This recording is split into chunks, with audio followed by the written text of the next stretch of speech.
Dingu rhanga rhoqololo nto yandlandlathekisa yanga yacela indlula mthi xa idlula ngendlela kreleqeqeqa laduma izulu kwavakala isingqi sokuthetha kwembongi phulaphulani nanku qongqololo.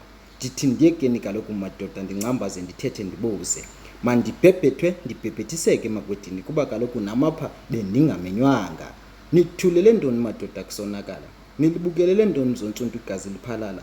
Madoda ndiyanqanda kwaye egazini ndisuke ndabanda, le ntlungu ifanele amapolisa azoyiphanda. Kuyode kube nini na abantwana namanina bebulawa bedlwengulwa? Kuyode kube nini na elabilungelo lisephulwa?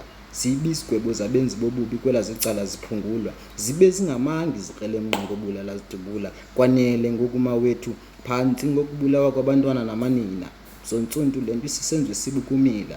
Bani nabani ezweni unelungelo lokunila, bani nabani unalo lokuphila.